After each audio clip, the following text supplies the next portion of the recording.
집은 자기 자신으로 존재할 수 있는 편안한 공간이자 친밀함을 나누는 공간입니다. 그래서 집으로 초대한다는 것은 관계의 돈독함을 의미합니다.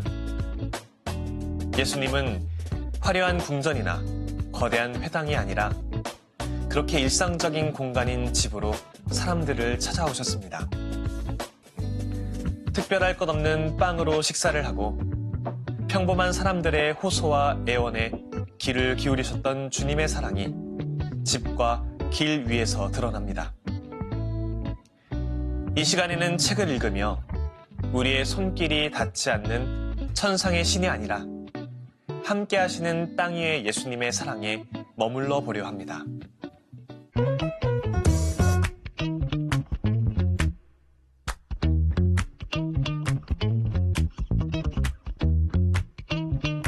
이 시간에 함께 읽을 책은 내가 너의 집에 머물러야 하겠다입니다. 이 책은 복음 속 장수에 집중해서 예수님의 생애를 따라갑니다. 예수님은 집과 부엌, 때로는 마당과 길에서 사람들과 함께 하시면서 그들의 삶을 눈여겨보고 또 귀 기울여 들으십니다. 그렇게 구체적인 삶의 자리에서 한 명의 인간으로 살아가셨던 예수님의 생애를 읽으면서 더불어 우리의 일상에도 함께 하시는 예수님의 현존을 체험하고 묵상하게 됩니다. 이 책을 쓴 에르메스 론키 신부님은 마리아의 종 수도회 소속 사제이며 신학과 종교학, 문화 인류학을 공부한 학자입니다. 마리아 대학에서 후학을 양성하면서 다수의 저서와 가톨릭 매체에 기고하는 복음 묵상 칼럼을 통해 독자들을 만나고 있습니다.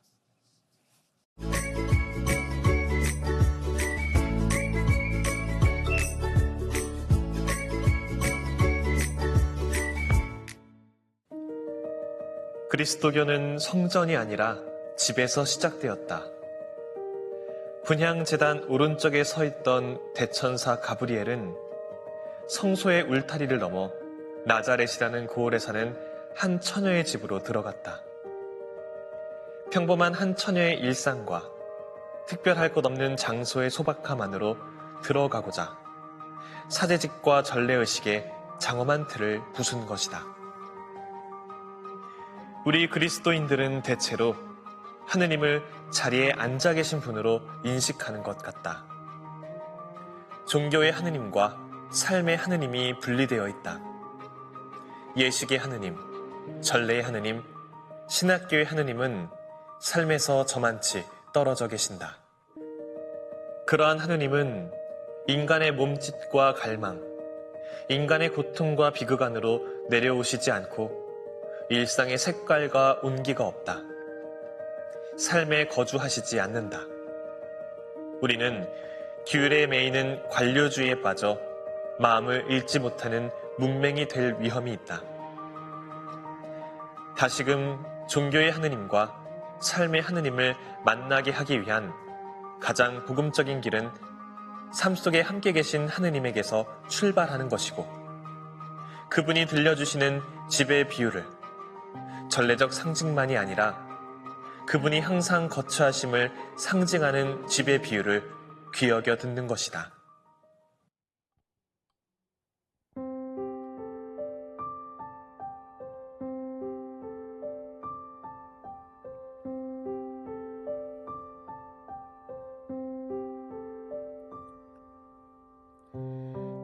불어오는 바람과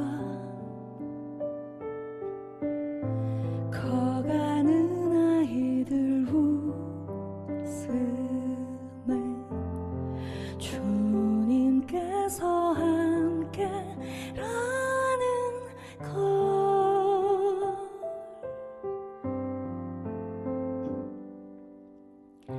평범한 내 하루도 자랑할 것 없는 오늘도 주님께서 함께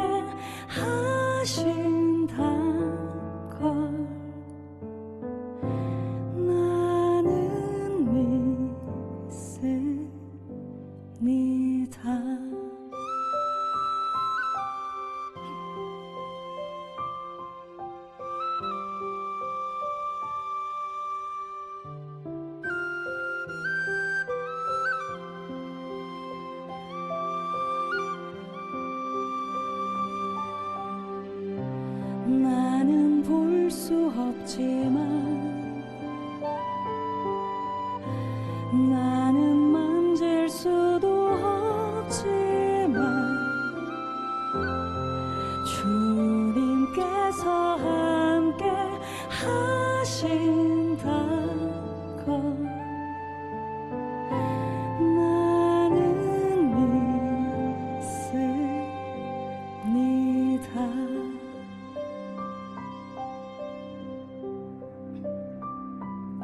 두 손에 모아쥐는 오늘의 열매가 작은 감사인 것을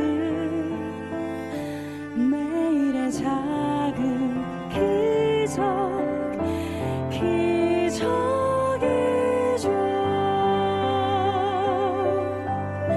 평범한 내 하루도 자랑할 것 없는 오늘도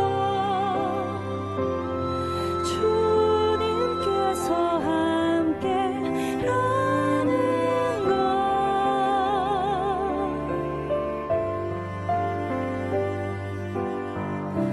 꽃잎이 떨어지듯 내가 저물어갈 그때도 하느님과 함께 하리란 걸 나는 믿습니다.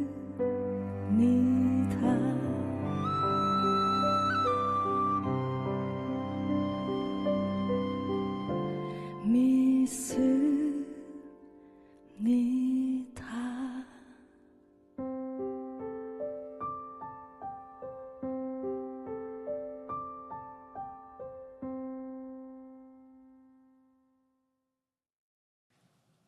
예수님은 zak케오가 청하기도 전에 그의 집에 머무르겠다고 말씀하십니다.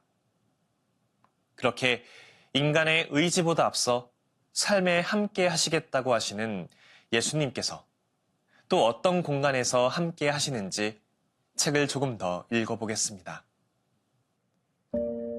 몇몇 저자에 따르면 루카복음의 거의 절반 정도가 식탁 주위에서 일어나는 일을 이야기하거나 식탁을 전제로 하는 이야기를 배경으로 삼는다.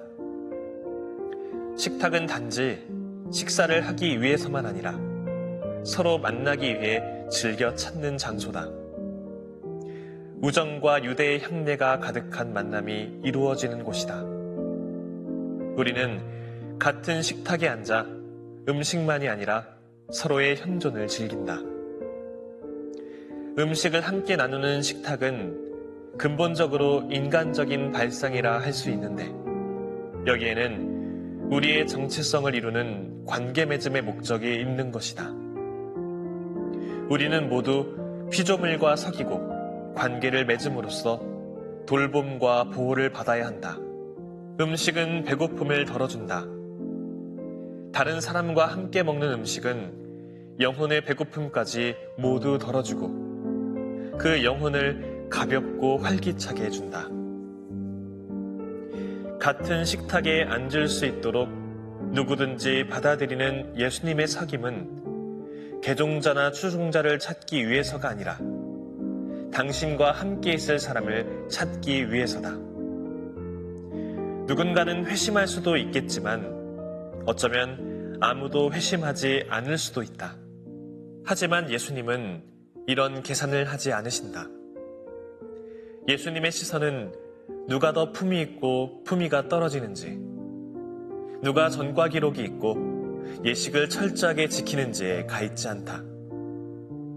그분의 시선은 규범과 조항을 우회하여 궁핍하고 빈곤한 피조물에게 이른다. 도덕적 분류의 틀이 아니라 세상의 불완전함을 껴안는 우정의 눈빛으로 사람들에게 접근하신다.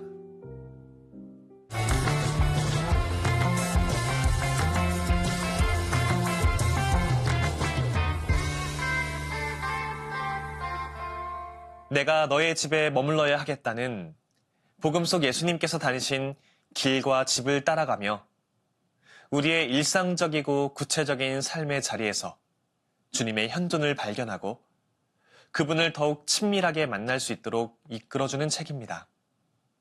집, 부엌, 식탁, 마당, 길과 같은 일상의 공간들과 사물들이 우리가 예수님을 만나는 계기와 배경이 되어주고 그것들이 우리 삶의 영역에서 의미 있는 것으로 바뀌어 일상에서의 하느님 현존을 알아차리도록 눈을 열어줍니다. 특별히 마테오복음 9장 27절부터 28절까지의 말씀을 바탕으로 한 기적의 산실이라는 제목의 내용에 마음 깊이 머물러 보았습니다. 우선 마테오복음 9장 27절부터 28절까지의 내용을 살피면 다음과 같습니다. 예수님께서 그곳을 떠나 길을 가시는데 눈먼 사람들이 따라오면서 다윗의 자손이시여 저희에게 자비를 베풀어 주십시오 하고 외쳤다. 예수님께서 집 안으로 들어가시자 그 눈먼이들이 그분께 다가왔다. 예수님께서 그들에게 내가 그런 일을 할 수 있다고 너희는 믿느냐 하고 물으시자 그들은 예 주님 하고 대답하였다. 저자는 복음의 이 대목을 두고 우리에게 가장 익숙한 공간인 집이 기적과 가장 잘 어울리는 곳이라고 말합니다. 즉, 모든 집은 작은 기적을 낳는 산실이라는 것입니다. 가장 일상적인 공간이지만 결코 사소하지 않은 경이로움으로 가득한 곳이 집이며 그렇게 믿음의 첫 성전이 우리에게 익숙한 집이라는 공간에 세워지게 됩니다. 저는 집에 대한 저자의 이 같은 해설을 마주하며 오래전 제가 1년 동안 머물렀던 어느 집이 떠올랐습니다. 제가 신학생 시절 요셉위원회에서 봉사활동 기간을 보내며 머물렀던 목동의 집이라는 곳입니다. 저는 신학생들이 군복무를 마치고 나서 갖는 봉사활동 기간을 영등포에 위치한 노숙인분들을 위한 무료 병원인 요셉위원회에서 보냈습니다. 그런데 저는 당시 요셉위원회 원장 신부님의 제안으로 요셉위원회에서의 일과를 마무리한 이후에 요셉위원회에서 관리를 맡고 있는 알코올 중독 환자분들을 위한 공동체에서 숙식을 하게 되었습니다. 요셉위원회에서 지하철과 버스를 타고 30분 정도 이동해야 하는 거리에 위치한 이곳은 목동의 집이라고 불렸는데 알코올 중독 환자 5분과 이곳의 책임 관리자를 맡고 있는 한 분이 머물고 계셨습니다. 저는 이곳에서 숙식을 함께 함과 동시에 아침에 요셉위원으로 출근하기 전에 목동의 집 식구들과 성경 공부를 하는 시간을 갖게 되었는데 이 역시도 원장 신부님의 제안으로 이루어졌습니다. 처음 신부님으로부터 이 제안을 들었을 때는 감당할 수 없을 것 같은 엄청난 부담감이 밀려왔습니다. 당시 동기 신학생들 중에서 유일하게 요셉위원으로 봉사활동지가 정해진 것도 큰 부담이었는데 일과 후 머무는 장소마저도 알코올 중독 환자분들과 함께하는 공간이라는 점이 당시 저에게 쉽게 받아들여지지 않았던 것입니다. 일과 시간 외에는 오랜만에 본가에 머물며 편하게 지내고 싶다는 욕구가 들기도 했습니다. 그렇게 저는 목동의 집에서 보내야 하는 시간을 어쩔 수 없이 수용하긴 했지만 마음으로 받아들이기는 어려웠습니다. 하지만 1년의 시간을 보내며 저는 목동의 집과 목동의 집의 식구들을 처음과는 다른 마음으로 받아들이게 되었습니다. 알코올 중독이라는 늪에서 빠져나오기 위해 자발적으로 규칙적이고 제한적인 삶을 살기로 결심한 목동의 집 식구들의 의지가 저에게 큰 자극이 되어 주었습니다. 함께 모여 사는 공간인 만큼 마치 신학교에서처럼 공동체적인 삶을 살아가는 모습도 저에게 인상적으로 다가왔고, 요새비원으로 출퇴근하는 저를 위해 제가 머무는 방을 청소해주고 아침 식사를 차려주는 목동의 집 식구들 덕을 보며 감사한 마음을 갖기도 했습니다. 더불어 알코올 중독에 빠진 삶을 살아오다 이제는 알코올 중독 환자들을 위해 봉사하는 삶을 살게 된 목동의 집 책임자 형제님께서 목동의 집에서 머무는 식구들이 자신처럼 새로운 마음으로 거듭날 수 있도록 매번 애쓰시는 모습에도 큰 감동을 받았습니다.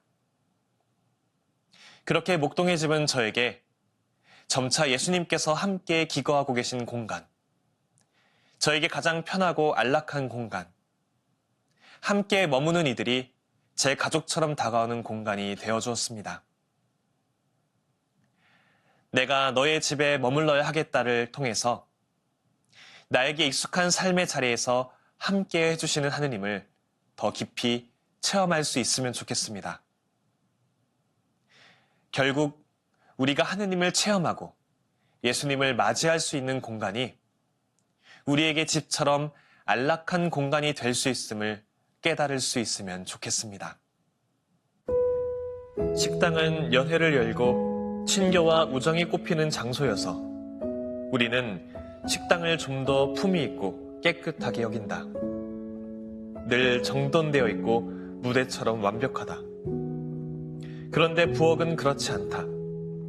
별로 정돈되어 있지도 않고 여기저기 얼룩도 묻어 있으며 행주가 널브러져 있다.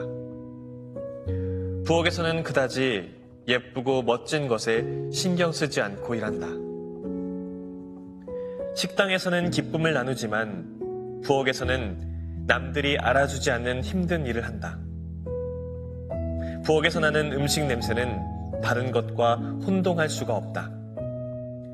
부엌에서만 나는 그 특유의 향과 맛이 있다. 부엌에서 하느님은 손님이 아니시다. 하느님 본연의 모습으로 봉사의 전문가로서 주인공이 되신다. 하느님은 부엌에서 마르타 곁에 계신다. 마르타는 더 이상 혼자가 아니다. 하느님의 위로를 받은 것이다. 우리는 영적 삶을 마치 근사한 응접실에 잘 차려입고 하느님 앞에 반듯하게 서 있는 것처럼 생각하는 데 익숙하다. 부엌에서 지내는 평범하고 별것 아닌 일상이 하느님께는 가당찮고 하느님 수준에도 맞지 않는다고 생각한다. 완전히 잘못된 생각이다. 하느님께서는 평범함을 사랑하신다. 누룩과 소금을 넣을 우리의 불완전한 삶을 찾고 계신다. 지금 이 시대에 예수님께서 육화에서 오신다면 그분은 우리와 똑같은 모습으로 승객으로 가득한 지하철에 몸을 싣고 시멘트로 세운 네모난 건물 안에 머무르고 계실 것 같다는 생각이 듭니다. 그런 상상이 가능할 만큼 예수님은 당시 사람들과 별반 다르지 않은 모습으로 아주 가까이에서 함께 살아가셨습니다. 그런 예수님을 우리의 집과 우리가 걷는 길로 초대하고 매 순간을 함께하며 살고 싶습니다. 다음 시간에는 새로운 책으로 돌아오겠습니다. 평범한 일상 속에서 지혜를 발견하는 시간, 책. 지금까지 함께 해주신 여러분, 감사합니다.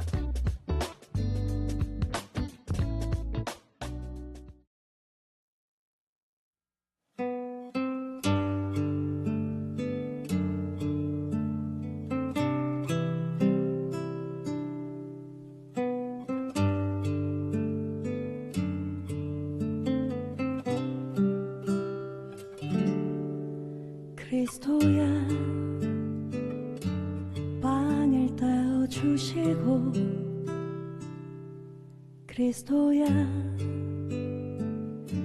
잔을 나눠 주시며 부족한 나를 위해서 다시는 모두 내어주시네. 내 눈물 내 어둠 하시는 분, 그분 나를 지은 분이시기에 주님 사랑이 나를 부르십니다. 주님 사랑이 나를 채워줍니다. 주님 사랑이 나를 기다립니다. 주님 안에서 머무르라 합니다.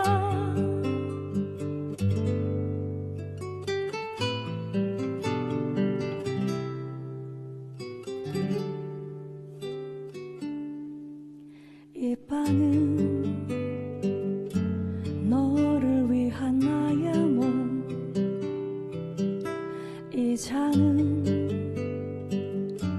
너를 위한 나의 피, 소중한 너를 위해서 무엇도 아깝지가 않으리. 시작과 끝이신 내 아버지, 그분 나와 항상 함께 하시네. 주님 사랑이 나를 부르십니다. 주님 사랑이 나를 채워줍니다. 주님 사랑이